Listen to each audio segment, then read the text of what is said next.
Ես ունեմ 1000 հատ բլոկնոտեր, տարբեր տեսակի։ Երբևէ զգացել ես, որ կին լինելով շատ ավելի շատ հարցերի պետք է դիմակայես, շատ ավելի շատ ուժեղ պետք է լինես։ Երբեք չեմ ունեցել, որ ոյ, ես աղջիկ եմ, ես թույլիկ եմ կամ չգիտեմ ինչ։ Որ process-ն է շատ ավելի դժվար գնում։ Իմ դերասանը գլխավոր հերոսը պիտի մեքենա քշեր։ Ինքը մեքենա քշել չգիտեր։ Քշեց իհարկե այդ մեքենան ու գնաց ընկավ մի հատ ճահիճի մեջ։ Ողջույն Մարինա ջան, մենք ուրախ ենք քեզ տեսնել վերջապես մեզ մոտ։ Ու առաջի հարցը, հետաքրքիր ազգանուն ունես, կպատմես որտեղից է գալիս։ Ողջույն, ես շատ ուրախ եմ, որ այսօր այստեղ եմ ձեզ հետ ու շատ եմ սիրում ձեր ոդքասթերը, ուզում եմ, որ ավելի ու ավելի շատ տեսնեմ։ Իմ ազգանունը Սոլոյան, միշտ այնքան դժվար են արտասանում, ասում են կներեք սո ինչ։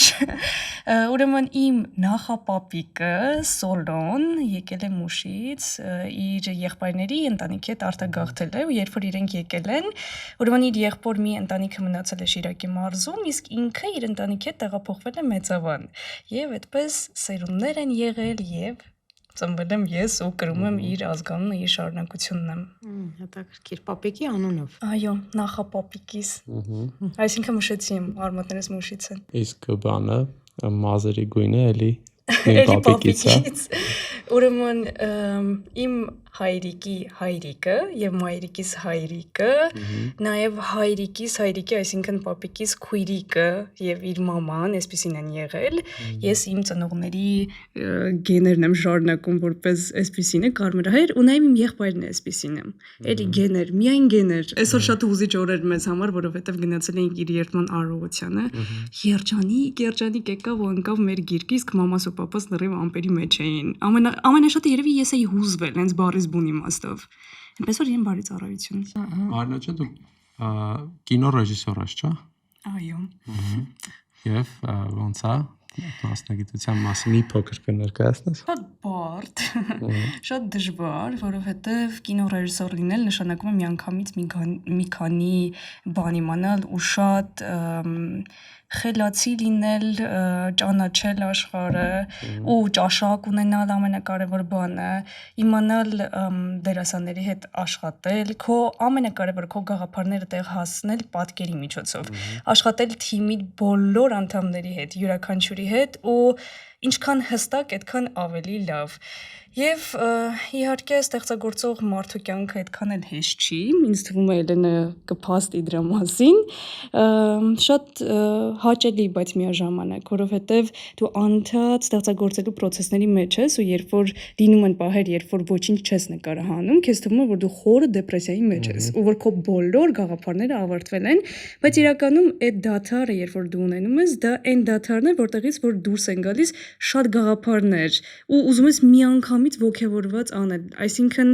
մեզ մոտ այդ դեպրեսիան տանում է ոգևորվածության։ Ես դա հասկացել եմ 2 ամիս առաջ, երբ որ Արգենտինայից վերադարձա, ջետ-լագ ունեի ու այդ ձմեռային դեպրեսիաների մեջ էի, ինձ թվում էր, որ ես դեպրեսիայի մեջ եմ, բայց շատ արագ կարողացա իդեալներս գտնեմ, այն ինչը որ փնտրում էի։ Այսինքն քեզ դուր է գալիս ավելի շատ այդ ստեղծագործական process-ը, ոչ թե նստել, մտածել, նոր գաղափարներ գեներացնել։ Ես շատ ծանր եմ տանում, երբ որ այդ իմ ասած ճակերտավոր ընկճախտը ունենում եմ եւ շատ եմ սիրում այդ ստեղծագործելու process-ը, բայց հասկանում եմ, որ դրանք անբաժան են, այսինքն մեկը մյուսի հետ շատ սերտ կապ ունեն ու սիրես չսիրես, ուզես չուզես, դու պիտի այդ ճանապարհը անցնես էլի, եթե ուզում ես վերջում մի տեղ գնաս։ Իսկ կասես օրինակ կին ռեժիսոր լինելը ինչ որ հավելյալ փորձություն է, թե առավելություն ինչ որ դեպքերում։ Կինո աշխարհում քննարկվող ամենաքննարկվող հարցերից մեկն է այս հարցը։ Ես կասեմ փորձություն այդքան էլ չէ, որովհետև իմ ընդունվելու ժամանակ մեր կուրսի մեծամասնությունը հենց աղջիկներ էին ռեժիսուրայի բաժնում։ Ինչպես նաև իմ զուգահեռ կուրսում կային շատ օպերատոր աղջիկներ, որը մինչև մեզ փաստորեն չկար, ավելի շատ տղաներն էին զբաղվում դրանով, երբ որ համաշխարհային կինեմատոգրաֆը նայում ենք, հիմնականում են ամենահնչեղ անունները կապված են տղամարդկանց հետ, չէ։ Իհարկե կան կանայք եւ այսօր էլ իրենք կան ու ստեղծագործում են եւ շատ հայտնի են։ Ինձ թվում է ավելի շատ հիմա մեզ ավելի շատ են վստահում, քան օրինակ 20 տարի առաջ։ Իսկապես հիմա շատ ավելի դերասանների կողմից այդ հարգանքը կա, քո նկատմամբ այդ վստահությունը կա, նամանավանդ ուրեմն կին դերասանների, որովհետև իրար ավելի լավ ենք հասկանում։ Փորձություն չի, շատ բնականon բան է դառել, հա, բնականon։ Իսկ երբևէ զգացել ես, որ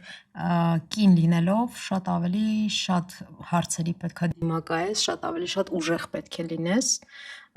քան օրինակ երբեմն մտքովդ անցներ, եթե տղամարդ լինեիր, գուցե ավելի հեշտ։ Ես շատ եմ մտածել այս թեմաների մասին, շատ մտածել եմ ինչ կլիներ, եթե ես լինեի տղա, ոչ աղջիկ։ Ու հիշում եմ մեր թաղի աղջիկներով մենք այսպիսի մի լեգենդ էինք լսել, որ եթե դու ծիածանի տակով անցնում ես, դու դառնում ես տղա։ Ու մենք փոքր էինք, խաղում էինք բակում, ծիածանը դուրս եկել ու հիմա պիտի վազենք դրա տակով, որ փորձենք, տեսնենք մենք տղա դառնելու ենք, թե չէ։ Ու աղջիկների մեջ էլ կար այդ թաղոց թաղ, այդպես են ասում, ֆուտբոլ խաղալ, մենք աղջիկներով էինք այդ ֆուտբոլը խաղում, շատ էինք կռվում իրար հետ։ Ու հետո եկավ մի տարիք, որ սկսեցի առանձնանալ այդ տղայական աղջիկներից, այսպես ասած, այսինքն աղջիկների, որոնք որ ավելի շատ սիրում էին հա, ֆուտբոլ, վազել, ջինսեր, բոթասներ ու կռիվ կինոներ բան, ես հասկացա, որ չէ, ինչ լավ է, որ ես աղջիկ եմ, ինչ հավես, չնայած որ ես տան առաջնեկն եմ իմ ծնողների ու աղջիկ եմ ու ինձ շատ են սիրում, երբեք այդ բացը չեմ ունեցել, էլի այդ աղջիկ տղա ուրեմն խնդիրների ու համել ես շատ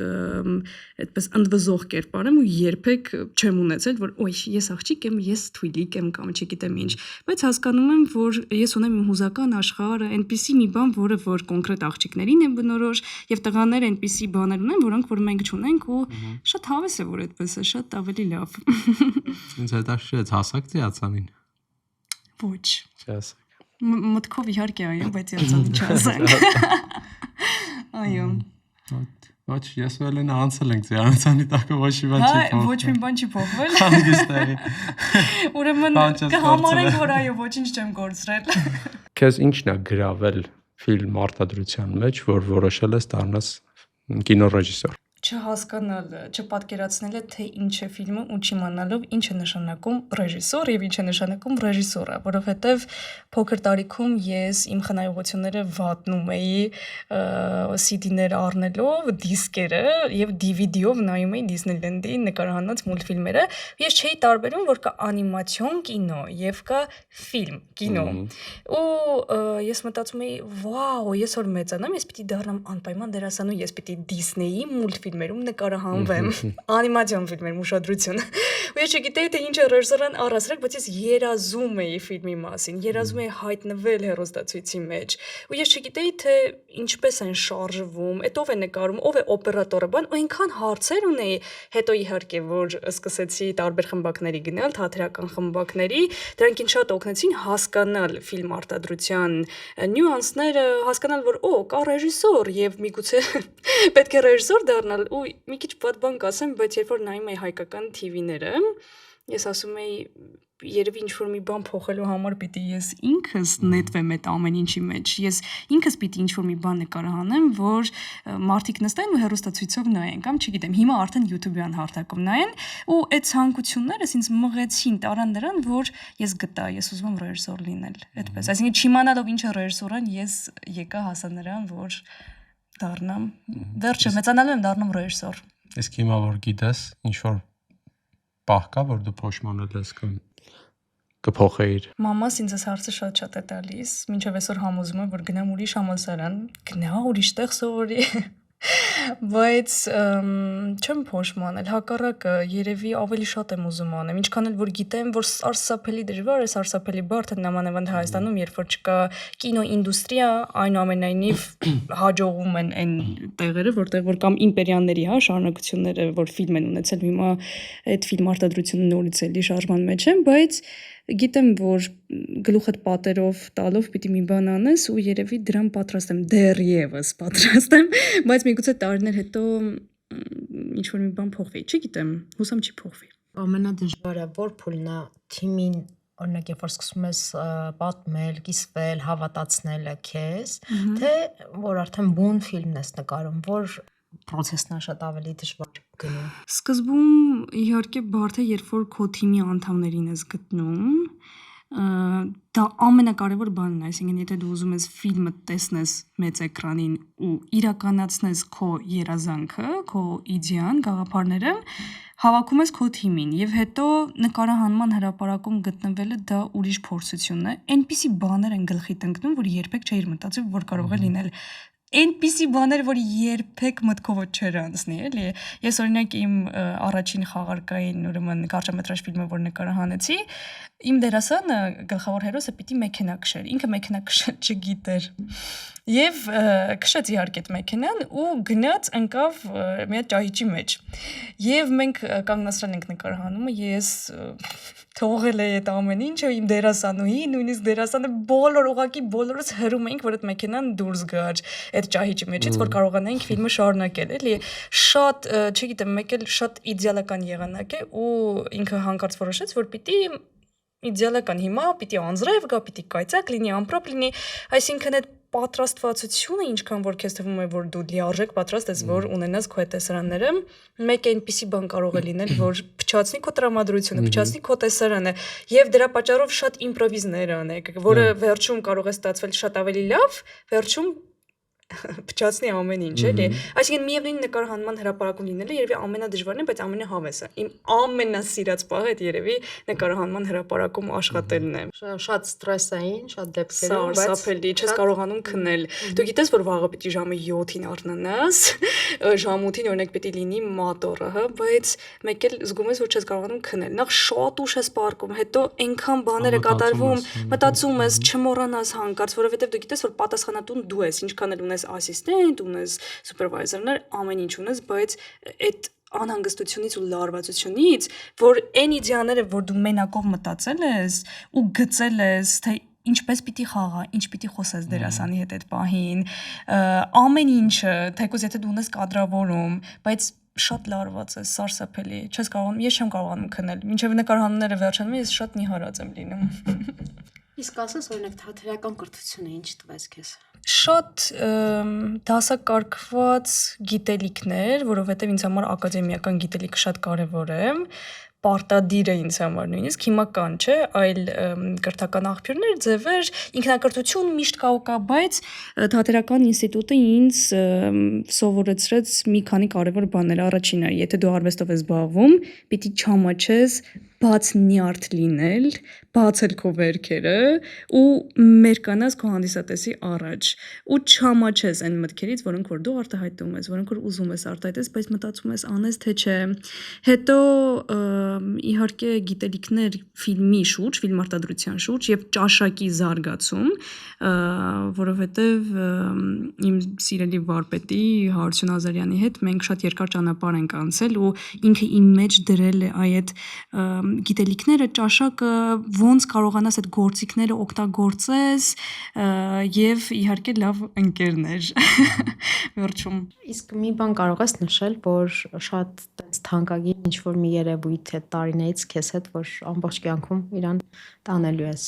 Երևի թե իմ մենությունը այդ տարիների մեջ, անանձնական մենությունը, երբ որ դու ներս ես նայում ավելի շատ, քեզ գտնելու, քեզ ճանաչելու, քեզ ուսումնասիրելու, որովհետև հեշտ տարիներ չէին, ես այն տարում եմ ընդունվել, երբ որ COVID եղավ, երբ որ սեպտեմբերին եղավ պատերազմը, ու այդ հաղթահարելու փուլերը, հետո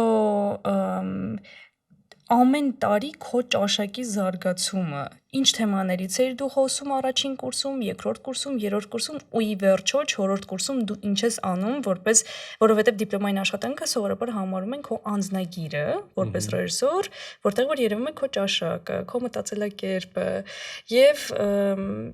չգիտեմ, այդ մենություն ամեն ինչ, այն տարիները, որ ես այնտեղ անցկացրել եմ, ապրել եմ որպես մարդ, որպես ստեղծագործող, իմ կրթվելու այդ ամբողջ ճանապարհը։ Հիմա կա ինչ-որ պրոյեկտ, որի շուրջ աշխատում ես։ Այո, 2 օր առաջ սկսեցի իմ առաջին նկարահանումները, շատ բարդ, որովհետև ծնողներիս էի նկարահանում, ինքը պիտի դին դոկումենտալ շարք եւ առանցքը հենց մշեցին է, մուշի բարբարն է, բայց դրանք հատուկ սոցիալական ցանցերի համար ենք նկարահանելու, Instagram-ի համար, Facebook-ի համար,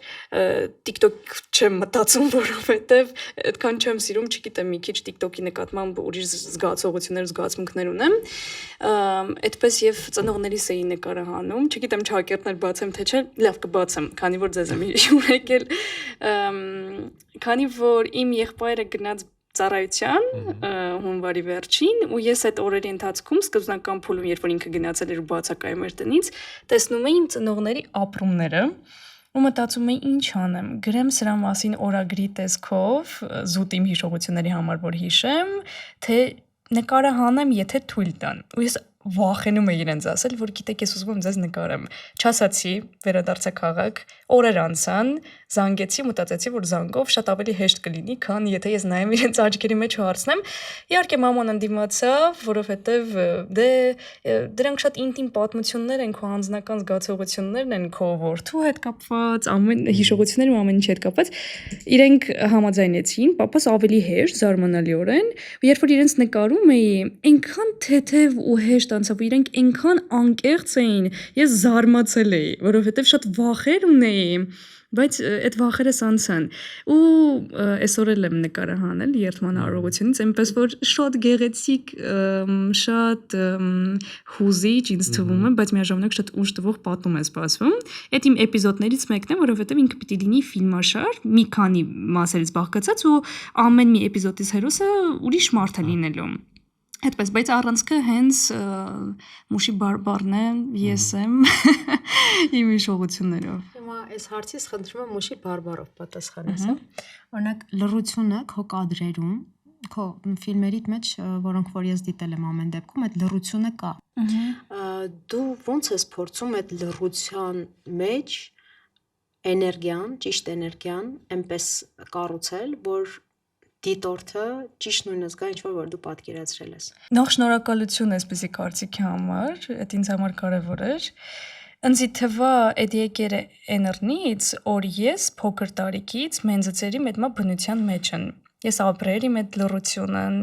ես տեսել եմ այդ բազումի լեռնաշղթան, իմ ակոշկից էնդեն,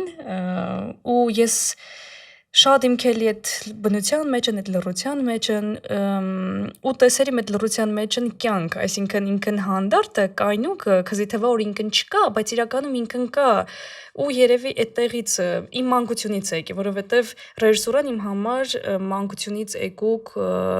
վառ հիշողություններն էին, որ դու կփոխանցես այդ էմոցիաների պատկերի ձևով, ու այդ միտքն մինագի մն չէ, շատ ռեժիսորներ խոսան այդ մասին, այսինքն դա ինչ որ մի բան, ինչ որ դու ապրել ես, չկրնա այդ մեջ են խապի, էլի, չկրնա եղնի դատարկ լռություն, չկրնա այդ բան եղնի, դու պետք է դա ապրու գեղնիս, ու այդ լռության մեջ այդ քոսուկ էներգիան էլ են պետք է եղնի։ Տես, օրինակ այդ լռությունը դու պատկերացնում ես, տեսնում ես, լսում ես, այդ ինչ որ ուղեղիդ մեջ է, ոնց ես կարող դերասանին նույն կերպ սարքես, որ ինքը ճիշտ կարողանա այդ վարքյանները լսելի դարձնի։ Շատ դժվար հնարք համ ռեժիսորի համար, համ դերասանի աշխատելու համար։ Բայց միշտ այդ մտածելը, երբ որ ինքը լռում է, ոչ մի բան չի խոսում, չէ, դիալոգներ չկան, բայց ինքը մտածում է, չէ, այսինքն այդ մտածելը, այդ պահը զգալը, թե ինչի մասին է ինքը խաղում, ինչի մասին է ինքը մտածում, հա, դա կա, ու դա է այդ լռությունը լցնում, էլի, ու զգացողությունները, իհարկե, ամենակարևորը դա զգացմունքներն են։ Այսպեսի մի բան պատմեմ, այդ շատ եմ սիրում ուղղակի այս պատմությունը դրա համար, իմ վերջին խաղարկային կարճամետրաժ ֆիլմը, որ նկարահանեցի, ուրեմն տեսարանում նստած էի միայն ես, պատշգամբում ու պատոհանից լսում էի, թե ինչպես են իմ ծնողները կարծես թե վիճում իրար, ինչ որ բան է կատարում, բայց շատ լարված։ Ու ես ներս էի մտել, մինչև ուրեմն դիրքավորվելը, հա, կամերան ռեկ տալը եւ այլն, ու ես խոսում էի իմ դերասանների հետ, ու մենք երեքով շատ հուզված, ես լացելով դուրս եմ եկել, ու բոլորն այն ասում էին, «Էս ի՞նչ է կատարվում, այդ ի՞նչ կատարվեց, որ այդպես դուրս եկար», բայց այդ միասին խոսելը, գիտես, այդ իրար հետ գտնելը մենք հիմա ինչ ենք խաղում, ինչի մասին ենք ասում, ինչի մասին ենք պատմում, այ դա շատ է լցնում, շատ օգնում է, որ այդ լռությունը դառնա քո նկարագրածի նման, էլի։ Իմ եղբոր հետ է շատ ստացվում լռության կադրեր նկարելը շատ, ես շատ եմ սիրում, բնականon ես իրեն ոչինչ չեմ ասում, իսկապես, այնպես ինչպես որ ես աշխատում եմ իմ պրոֆեսիոնալ դերասանների հետ, որովհետև կան դիքը սիստեմներ, հա, ակադեմիական ահռելի գիտելիքներ, հնարքներ, բաներ, բնականաբար Դավիթը դա չգիտի, որովհետև չի սովորել թատերական ինստիտուտում ու չի էլ գնացել էլի դեպի այդ ակադեմիզմը, բայց ինքը այնքան լավ է զգում ամեն ինչ, որ ինքը գիտի ինչ պիտի անի, օրինակ միզանսցենը գիտի ինչ պիտի անի, վերջ ինքը անում է, ու որովհետև մի քիչ էլ նրանից է, որ իմ ֆիլմերի մեջ այդ կյանքի իրականությունը կա, ու որ ինքը դա շատ լավ զգում է ու գիտի, թե ես որտեղից եմ դա վերցրել, կամ ոգևորվել, դրա համար ինքը դա կարողանում է շատ լավ անել։ Այսինքն, երբ որ ինքը լռում է ու խաղում է կադրի մեջ, այդ էներգիան պայթում է մի անգամ, ես ոչինչ չեմ ասում, որ Դավիթ, մտածի հիմա այս բանի մասին։ Երբեք։ Հետաքրքիր բան ասացիր, ակադեմիական կրթությունը ինքդ կարևորում, ես էլ եմ անձամբ կարևորում, բայց ես էլ օրինակ իմ ուսանողներին միշտ այդ բանը ասում եմ, որ եթե բնությամբ չունես, այն ինչ որ պետք է, այդ ակադեմիզմը ուղղակի լցվելու է, ինչ որ, չգիտեմ, տեսական նյութ դառնա, ռեալիզացում այդպես էլ չունենա։ Դա տաղանդի հետ կապ չունի, ակադեմիական գիտելիքը կապ չունի տաղանդի հետ, որովհետև դու կարող ես սովորել 6 տարի դերասանական ֆակուլտետում, բայց մի նշույլ իսկականություն մեջը չլինի, տաղանդ չլինի, շնորհք չլինի, կապ չունի, էլի, դա բացարձակ կապ չունի։ Իսկ կարող է կրթության հետ կապված այդ։ Այստեղ ես պիտի համաձայնեմ քեզ հետ, որովհետև առաջին կուրսում ես այսպես մի բան նկատեցի, որ մեր դերասանական ֆակուլտետում երեխեքի մեծ մասը լավ աղջիկները խոսում են խռպոտ ձայնով, շատ դրված ներքևի ձայնով այսպես բեմի վրա բան ու տղաները վերևներն էին խոսում ավելի շատ ես այսպես նայում ասում եմ բայց ինչի էլի ու միանման ոչ թե մի կուրսի մասին էր խոսքը տարբեր կուրսերի հետո ես հասկացա որ եթե մեկը քեզ տալիս է դերասանի վարպետություն եւ տարբեր կուրսերի հետ է աշխատում ինքը ունի նույն աշխատելու ձևը մենք չենք տեսնում անհատների մենք չենք տեսնում որ վայ այս մարդու ձայնը այնքան յուրօրինակ է օրինակ եթե ինքը ունի բնական խռպոտություն կամ խզված բայց շատ գեղեցիկ ձայն, որը պետք չի փոխել, հա, միանման սարքել։ Եվ հետո հասկացա, որ հա, դա ինստիտուտից է գալիս, որովհետև շատ ռեժիսորներ գիտեմ, որ աշխատում են կրթություն չունեցող դերասանների հետ, որովհետև երբեմն իրենք մտնում են այդ քառակուսի բաների մեջ ու միանման են դառնում։ Դրա համար շատ դժվար կլինի իրենց կոտրելը, ջարդելը, ու էլի դա գալիս է նրանից, թե ոնց են աշխատում դասախոսները ուսանողների հետ։ Շատ քիչ է լինում, որ այդքանի մեջից կա մեկը, որը որ այ յուրօրինակությամբ, օրիգինալությամբ ու ամեն ձևով երևում է անհատականություն, ոչ թե ուղղակի մի հատ ամբողջական կուրս, որտեղ որ բոլորը միանման են, էլի։ Կարող է շատ սուր եմ ասում, բայց ինձ թվում է այդպեսին է, որովհետև այդ իմ անձնական զգացողություններն են, էլի, առաջին կուրսից սկսած։ Հա, բայց ամեն դեպքում, եթե անհատականությունը վառա, իսկապես կդառնա, միևնույնն է ժամանակ հետո այդ ինքնակրթությամբ, ինքնամաքրմամբ հաստատ դուրս կգա։ Այն միջին ինչ որ վիճակագրական այդ, չէ, շերտն է մնում տպավորության տակ։ Հաստատ համաձայն եմ։ Նույնը ռեժիսորներն են այդպեսին։ Ես որ նայում եմ օրինակ շուտ ավարտած թատերական ինստիտուտի ուսանողներին, ռեժիսորներին ու ինչ որ գործեր են ինձ ուղարկում Ալիա Փարաջանով։ Տես Ոյ Աստված իմ ասում եմ լավ, գիտես վաճի երբ որ դու ոգևորվում ես, երբ որ դու սիրում ես, հա Տարկովսկի շատ են սիրում, ասել եմ սիրում Տարկովսկի, Ֆելինի, իրենք այնպիսի մարդիկ են նախ որ դու իրենց սիրես, չսիրես, չես կարող իրենց չեղարկել, բայց այդ ազդեցությունը որ դու փորձում ես իրենց նման նկարել, այդ փորձել իրենց նման նկարելը նշանակում է մնալ ազդեցության տակ, ոչ թե լինել ոգեշնչված, ոչ թե իրեն ցիտել, հա, ինչ որ բաներ, այսինքն ռեժիսորների մեջ էլ կա, էլի, բոլորի մեջ ինձ թվում է կա, դերասաններ, ռեժիսորներ, երաժիշտներ միգուցե չկան, չէ, երևի մարդիկ որ ուզում են բախի նման գրեն, չի ստացվի, չէ։ Մեր օրերում այդքան չկան, բայց իր ժամանակ շատ են եղել, հենց իրպես փորձել են գրել։ Այո, դա սովորական բան է։ Գրողներն են այդպեսին են փորձում են օրինակ Մաթեոսյանի նման գրեն, Հերման Հեսեի նման գրել, բայց այդ չի ստացվում։ Երևի թե բնակավար չկա որ։ Հաստատ, որ ազդեցությունների տակ չընկնեն մարդիկ։ Չլինի։ Այո, բայց դա էլի քո ասած այդ միջին շերտն է մնում, այն անհատականությունները վերև են բարձրանում, էլի։ Գուցե ժամանակ կա պահանջվում, բայց ամեն դեպքում Օրինակ, մենք անում էինք կինոքոփիներ մեր սիրած դրվագներից, բայց դրանք վարժություններ էին։ Հա, էտյուդներ էին, իհարկե, փորձարկում ես էլի։ Հաստատ դու փորձարկում ես, հասկանում ես ինչ ես անում ես, ուրեմն Ժան-Լյուկ Գոդարի ուրեմն տեսանյութ մեկն էի վերցրել, ու երբ որ մենք նկարում էինք, ես հիշում եմ մինչև հիմա այնքան հավես էր այդ պահը, երբ որ օրինակ մենք նայում ենք, ու դու նայում ես, չես զգում ինքը որտեղ ստիկ արեց մոնտաժային, որտեղ մի քիչ մի բան կար, որ մանևրեց, հա, փոխեց մոնտաժով բան, երբ որ մենք արեցինք, նկարեցինք այդ փոքր 2 րոպեանոց տեսանյութը, մեկ էլ օպերատորս նկարում է ասում, «Մար, բայց նայ, հենց հիմա դրել էինք էկրանով, էլի որ նույն կրկնեինք, հենց ամբողջ գաղափար դա էր, որ պիտի նույնությամբ կրկնեինք, ասաց նայ կամերան թեք են դրել, ասում եմ Մարինա, մենք հիմա այս ոնց ես դու ինձ ուղիղ պահանջում, եթե ինքը թեք է դրել, էլի, բայց շատ հավես էր։ Ես հասկացա այ այդ process-ները իրա, բայց դա էլի եմ ասում, դա ուղղակի վարժություններ։ Ուղղակի այդ հանճարեղ, հա, այդ ֆիլմերը որ կան, որոնք որ մարդիկ հանճարեղ են համարում, դրան կպնելու փորձ էր, ընդամենը։ Իսկ եղել է օրինակ որ դերասան փոխես։ Ոյ աստված իմ, ես մի բան կասեմ, որ ու ուզում եմ ինչի սրա մասին ասեմ, որովհետև իմ երիտասարդ ստեղծագործող ռեժիսոր ընկերները շատ նեղվում են մեկ-մեկ, որ իրենց պատկերացրած դերասանը, հա, գրել են իրեն ինքը չի արձագանքել կամ սրտի թրթիռով ասում են ինքը երբ պիտի արձագանքի, բայց չի լինում ու տենց հիասթափված զանգում են ինձ ասում են, գիտես չեղավ, բան, ասում եմ, լսի, ինչը որ չի լինում, այդ միայն դեպի լավը, որովհետև վերջում, երբ որ դու քո հիմնական դերասանական սաստավով ես նկարում քո ֆիլմը, ուրեմն պիտի հենց այդպիսին է լիներ։ Չկա չարիք առանց բարիք, դա պետք է միշտ հիշել, որովհետև ես եմ նեղվել, երբ որ, չգիտեմ, այդ դեպքը որ չեմ պատմում, հա, նեղվել եմ դրանից, բայց հետո հասկացել եմ, որ չէ, դա միայն ճիշտ կողմ է տան, որովհետև վերջում դու գտնում ես այն մարդկանց, որոնք որ քո գաղափարին կպած այն մարդիկ էին, որոնց հետ որ դու պիտի իրականացնեիր քո գաղափարները։ Այնպես որ դերասան փոխելու մեջ վատ բան չկա։ Շատ հաճախ դու մտածում ես, վայ, ինքը պիտի լինի, բայց փորձում եք ու հասկանում ես, որ չէ, ուրիշ մեկը պիտի լինի, ոչ ինքը, կամ երկար փնտրում ես ու չես գտնում ու հիասթափվում ես ու լավ, այսպեսի մի պատմություն ինձ են փոխել, երբ որ ես պիտի նկարահանվեի, ուրեմն մի հատ կոմերցիոն ֆիլմում, վերջերս են նկարահանել, գնացել էի փորձերի երկար ժամանակ, արդեն կոստյումերը իմ չափերի համապատասխան կոստյումներ էր բերել,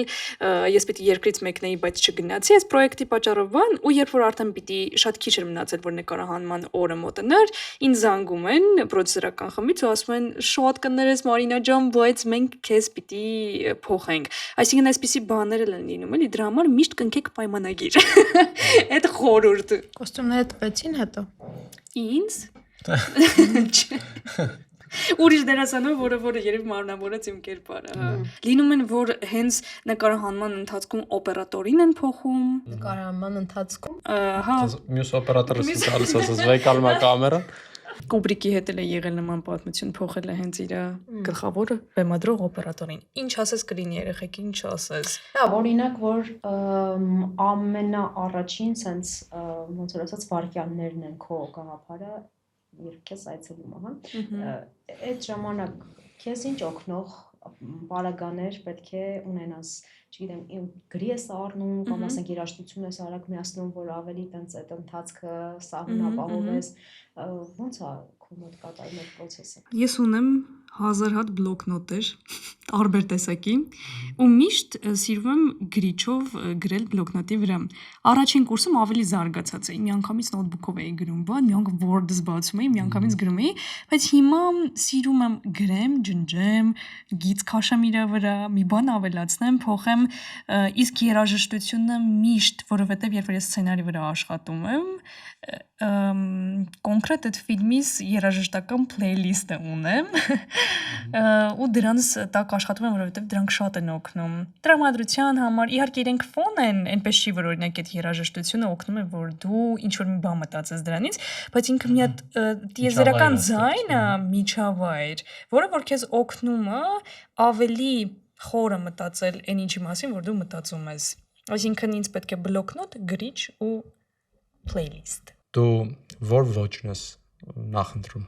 Շատ եմ սիրում դրամա, մելոդրամա, լավ կատակերգություն, որը շատ ճիքիչ է։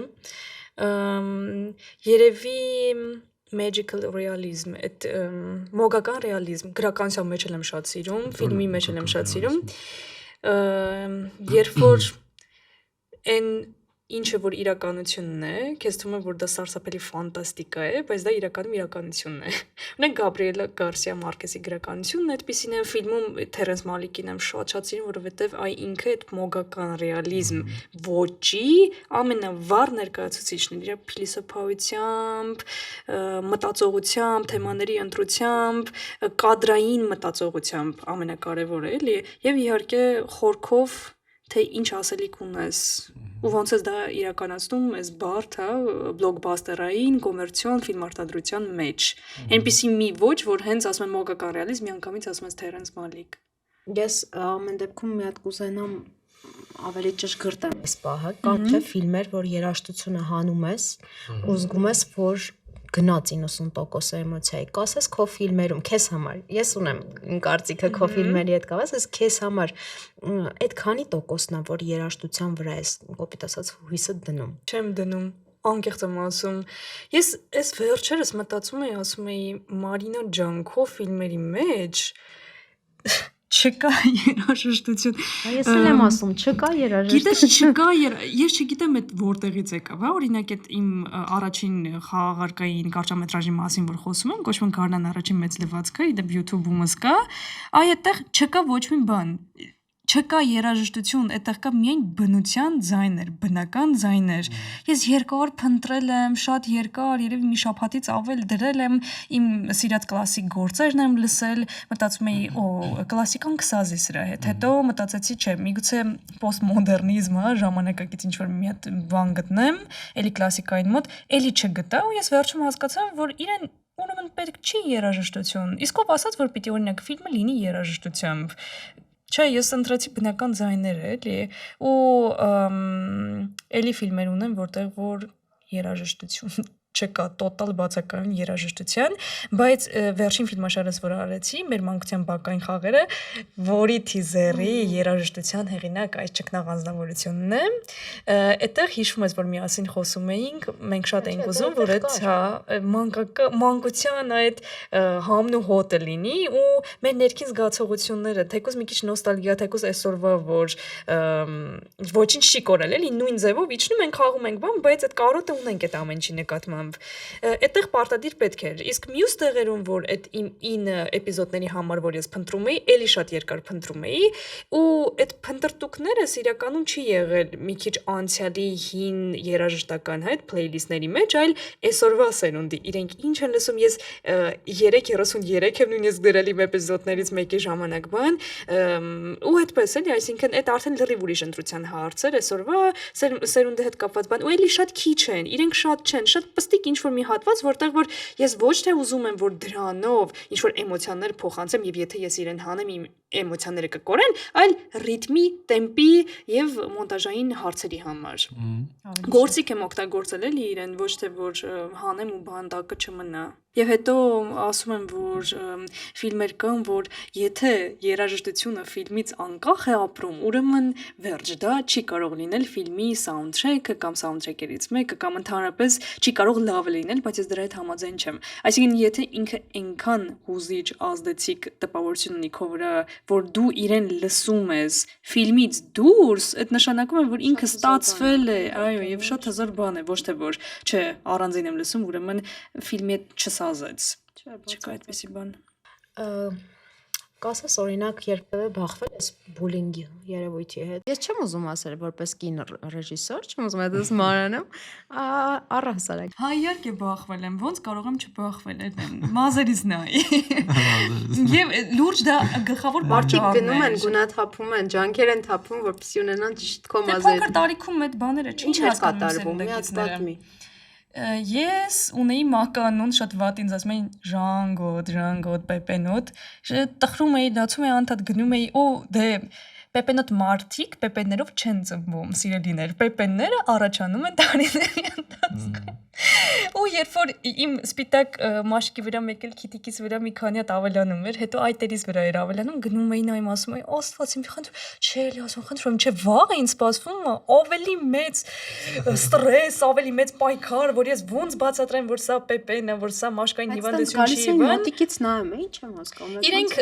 նկատում են իհարկե, որ դու ինձ մի քիչ շատ էլի, ես մի քիչ ուրիշ մարդ, հա, կարելի ասեմ բուլինգի ենթարկել ու տխրում էի ու ասում էի ինչու ես օրինակ միջի վիճակագրական սև մազերով երևույթ չեմ էլի ու ուզում էի ներկել, շատ էի ուզում ներկել, փոխեի մազերս բան եւ երկու այսպես առանձին աշխարհներում էի ապրում, օրվա կեսը բուլինգի, օրվա մյուս կեսը, որ տատիկիս, պապիկիս ընկերները տեսնում էին ինձ բան,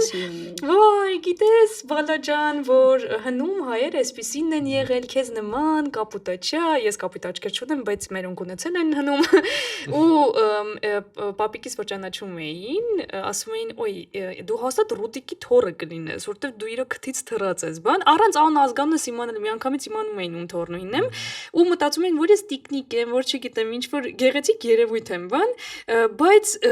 էտել էր ինձ շատ, ես հիմա եմ հասկանում, որ այդ բուլինգից հետո այդ լավ բաները, որ ինձ ասում էին, էտել էր իմ ներվերի վրա ազդում, որովհետեւ ես տատիկից ձեռքը բռնած որ քայլում եմ, բան ասում եմ տատի երբ հա գիշերը ընկնելու, ասում են ինչ ասում որ քնեմ չլսեմ այս ամեն ինչը։ Ու որ ասում են ժանգոտ, բան ես դպրոցից որ տուն էի գալիս, ուրեմն այդ գազի խողովակները որ կային, ժանգոտված էին, ցենց նայում եմ մազերից, որ ասում էի որն է էլի նմանությունն է այս ժանգագույնի ու իմ։ Բայց հետո իհարկե արվեստը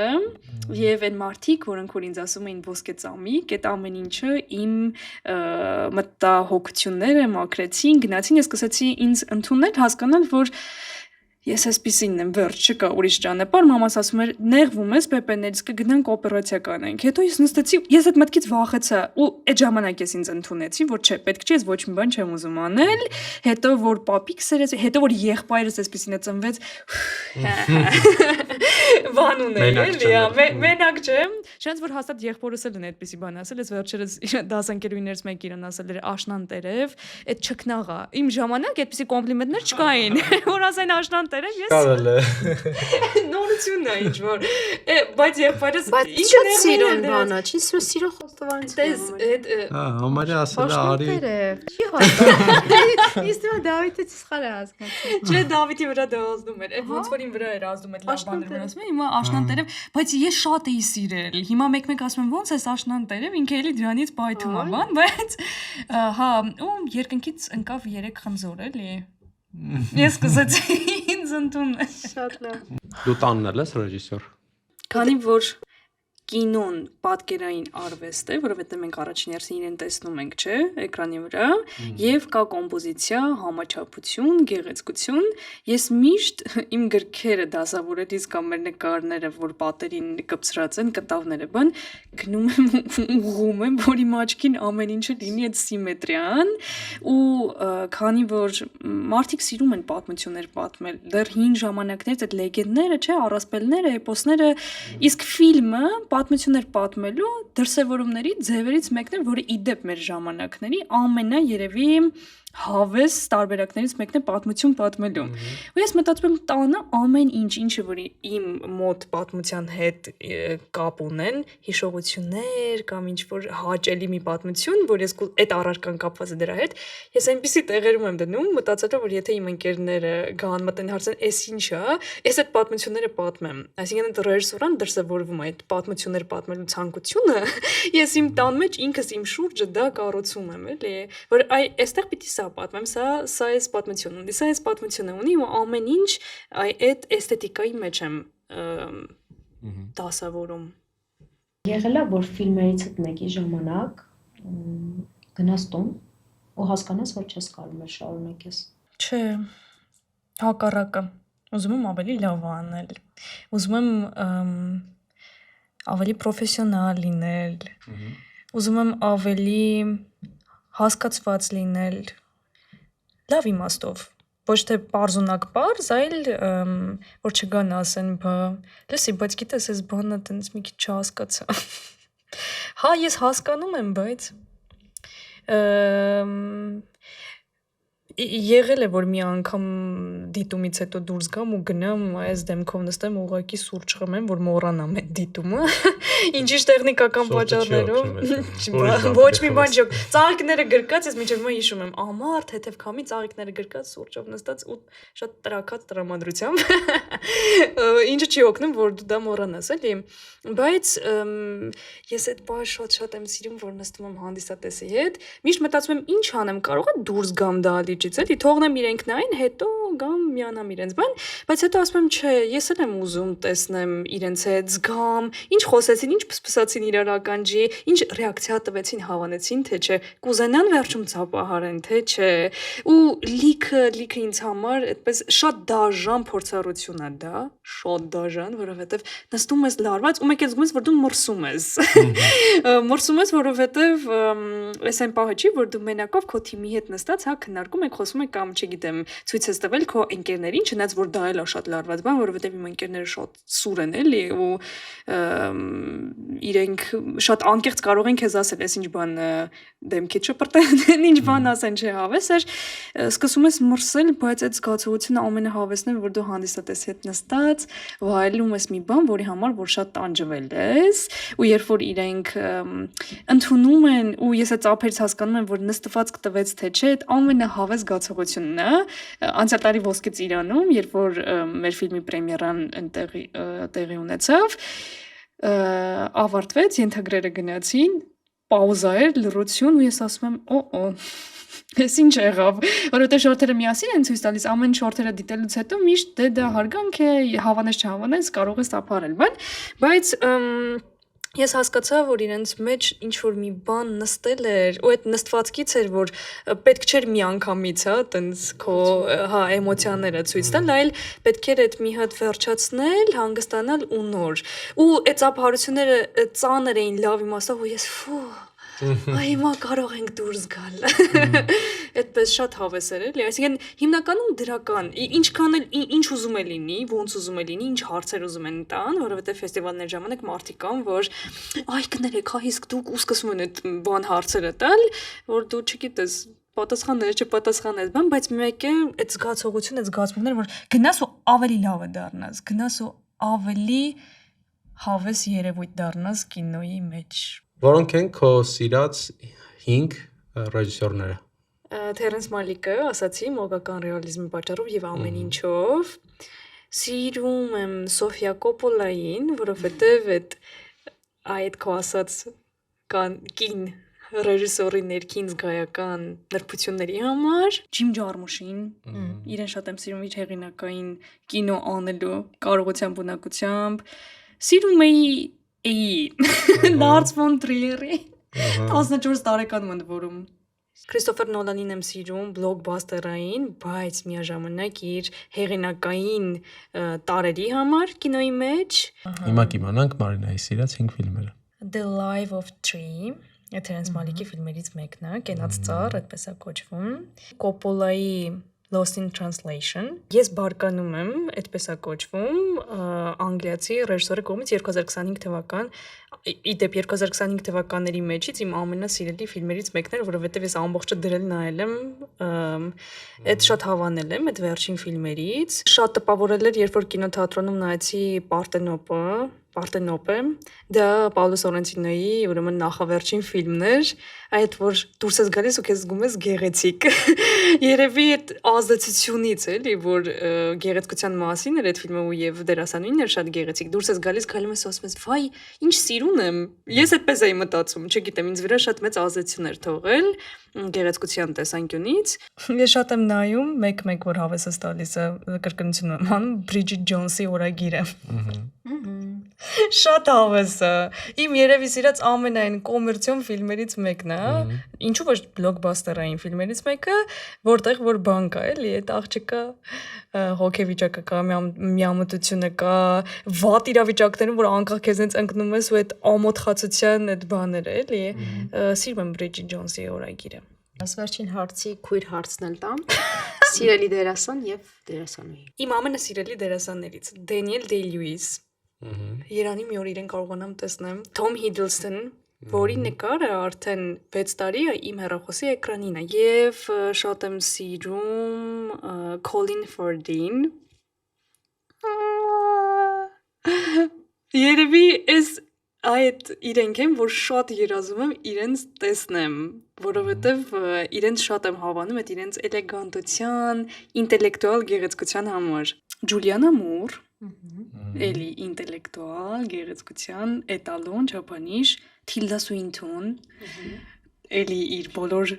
ֆիլմերը նայում էի 14 տարեկանից սկսած, շատ ոգևորվում ու տպավորվում էի իրենով։ Նիկոլ Քիդմանին էի շատ սիրում։ Իրեն շատ Քեյթ Բլանշետին էի շատ սիրում։ Ինչի որ դե ասում եմ որ ճաշակը փոխվում է անդադ, որովհետև սիրահարվածությունները դա անդադ չէ, ոչ թե չես հավանում, այլ սիրահարվում է, մանավանդ մեր մասնագիտության մեջ սիրահարվելը բարդ չի։ Ընդհակառակը դու պիտի անընդհատ սիրահարվելու մեջ լինես, որովհետև երբ որ օրինակ դու նայում ես Թիլդա Սուինթոնի ֆիլմերը, սպառեցիր իր կերպարով հիանալը եւ ամեն ինչը բան Նիկոլ Քիդմանին սպառեցիր Սկարլետ Յոհանսոնին չգիտեմ ու այսպես լիքը դերասանուհիների սպառում ես ու այդպես սկսում ես ուրիշներով տարվել էլի ժամանակավոր սիրավեպերը երբ որ դու ունենում ես քո սիրած ռեժիսորների հետ քո սիրած դերասանների հետ բնականաբար իրենք մնում են որովհետեւ եթե օրինակ Քեյթ Բլանշետը նոր ֆիլմում նկարահանվեց եւ դա գնաց կինոթատրոն դու անպայման գնալու ես տեսնես այդ ֆիլմը որովհետեւ դու սիրում ես այդ դերասանուն, որովհետև դու գիտես, որ ինքը վատ ֆիլմերում չի նկարահանվի, դու գիտես իր էսթետիկան, ճաշակ, իր խաղալու ձևը, մոտեցումները, դու հաստատ կգնաս եւ կդիտես այդ ֆիլմը, հասկանում ես, բայց մինչեւ այդ ընթացքում միգուցե դու գտնես ուրիշ դերասանուհու եւ այդ պահին ուրիշ դերասանուհու ֆիլմեր դիտես, էլի։ Այդպես օրինակ վերջերս իմ հետ բանն էր այդ Նիկոլաս Քեյջն էր, որ ես իրան երբեք չեմ որպես դերասան հավանել, իր ֆիլմերը չեմ նայել բայց բան սցենարիո, Dream Scenario ֆիլմը, երբ որ նայեցի, ես այդտեղ չտեսանի իրան, չտեսա Նիկոլաս Քեյջ որպես ում որ դու չէիր սիրում, Քեյջ, հա։ Ես տեսա մի հատ կերպարում ինքը խաղում էր ուղղակի ու ես այդ բայց իրան որպես դերասան, ասենց իմ համար շատ փոխվեց էլի մոտեցումս, որ իր ֆիլմը տեսնում էի, արդեն ուրիշ մոտեցում էր, էլի հետաքրքրություն առաջացնում էր։ Ես այդպես Քրիստիան Բեյլին չէի սիրում, բայց հետո երբ որ սկսեցի նայել Նոլանի Բեթմենները, ընդհանրապես ես չեմ սիրում այդ Մարտ Սարդ ինչ են ասում իրեն Spider-Man-ը, հա, Սարդ Մարտ, Մարտ Սարդ, Spider-Man-ը, Batman-ը չէի սիրում, բայց երբ որ տրիլոգիան նայեցի Քրիստոֆեր Նոլանի ու Քրիստիան Բեյլը խաղում էր այդտեղ, ոյ, ասացի, այ իքոնոման, ես չտեսա Քրիստիան Բեյլին, այլ ես տեսա այդտեղ այդ ամբողջ դերասանական կարողությունները, որ ինքը այդտեղ ուներ, էլի, այդպիսի դերասաններ շատ կան, որ ասում ես դե չէ, բան, բայց ֆիլմեր կան, որտեղ որ ֆիլմից դու ոնց որ ինչ-որ մի ֆիլմից դու տեսնում ես էլի իրան։ Ադամ Դրայվերին ժամանակին ես իրան շատ էի սիրում եւ հեղինակային ֆիլմերում էի ես իրան շատ սիրում, էլի։ Մարիոն Կոտիլյար, շատ եմ սիրում իրեն, ֆրանսիական, ուրեմն դերասանուհիների մեջ շատ հավեսն է։ Որն է քո յուրահատկությունը։ Ոյ, զգալու կարողությունը վերջին բջիջներով բոլոր երակներով, բոլոր նեյրոնային ցանցերով զգալու կարողություն։ Շատ շնորհակալություն, որ այսպես շատ հարուստ, էմոցիոնալ եւ շատ հավես զրույց ունեցանք քեզ հետ։ Քեզ մաղթում ենք հաջողություն քո բոլոր նպատակների իրագործման մեջ։ Շնորհակալություն, որ այսօր իմ երեկոն անցկացրեցի ձեզ հետ։ Շատ հավես էր ու հույս ունեմ, որ լիքը հավես հյուրեր կունենաք։